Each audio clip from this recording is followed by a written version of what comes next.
Hello everyone, Matt, Paul Offshore Fishing, coming at you this evening. Been doing some, like I said, last couple of videos, everybody's known I've been doing some trout fishing the last month or two. I hadn't been able to get offshore. Weather hasn't been that good. However, it's still been able to get out and catch a little fish. One of the things that, with the weather changing this winter time, we're getting into January, but everybody was saying how good the mirror lures have been working. I haven't really had much luck with mirror lures. I had one, didn't think it was that much. Got a couple more. Getting into the colors. I've done a video on Do Colors Matter. Be on the lookout for it coming soon. But anyways, wanted to talk about action. Apparently these little MR17s have a shimmer to them. The last fishing trip I went on, we did, and it was a recent, I don't have a video of it because I was sworn to secrecy on this super secret spot that you can find on Google Earth. I've been actually wanting to go to this spot for a while. Got to go on a friend's boat, told me I couldn't take video, make any content. Anyways, I respected his wishes. But going with that, I just tied a mirror lure. I picked up one here that they said that it's been working, tied it on, and what I used was a uni knot. I mean, that's been my go-to knot here lately, and I've liked it. It's been real quick, simple. However, from what I understand now, that was not the proper knot for this lure. If I were to put a split ring, which here is like a number 1 split ring, on the end of it, hold up. There. That's what a split ring looks like. I could put a split ring, then do the uni knot, and it would give it the shimmer action. But the other thing I needed to do was use a loop knot. So in this video, I'm going to show you how to do a loop knot. And pretty much what I'm going to do is take and pull off. I pulled off enough line so I got the slack. But basically go the length of my hand. What I'm going to do is do a loop and then thread it through like you're going to do a square knot, but don't pull it down tight.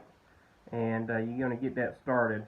And there's different ways to do it. I've heard someone want it the size of an M&M. The size of that split ring may work, but we're going to do just that right there. And we're going to loop it through the eye of the mirror lure and pull the tag back out. I've got the main line going to my right. Now this knot, and I don't know if you can see, it has 2 different faces, and that's the overlay of the tag, and the main line is what's called the face.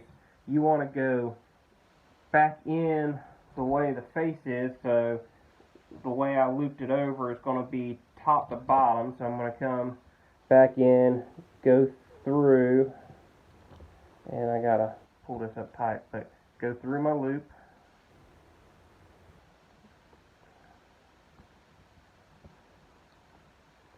and you gotta make sure you hold everything tight because I see it's trying to unravel on me because I'm holding it up. But go through that loop, and then you're going to come on your main line, and that was a whole lot easier when I was practicing. And go basically do 3 turns over the top or under the bottom,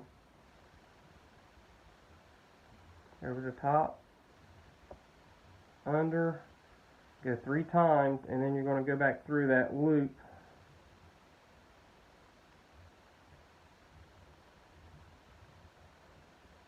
that square knot loop that we made earlier. And braid, being that it has no memory, it also pushes up against, and you're going to pull it down. You're not going to cinch it yet, but you're going to just pull the slack through, and you're going to work everything down to that lure, and pull it through. Now I got a big loop there. I'll probably retie that and get a smaller loop. but because I was trying to show it on the video, what you do is go ahead and work that loop down, and then there might be a little loop in the inside when you get done pulling this tag. And all you do is take the lure and your main line and pull it.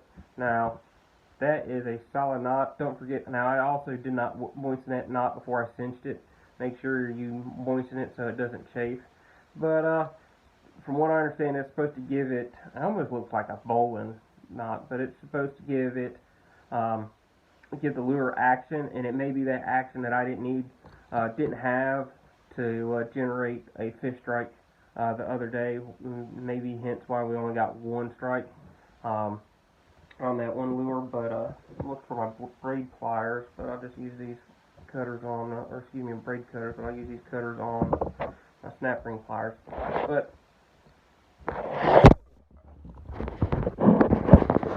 sorry, but that's how you tie a loop knot for these mirror lures, and supposedly that's what needs to happen.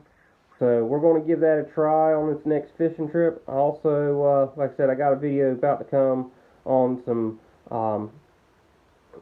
lure colors on mirror lures, and it kind of makes a lot of sense, but I'll be looking out for that to come out in the future. But with that, I hope everybody has a good evening, and I look forward to catching some fish. Thank you.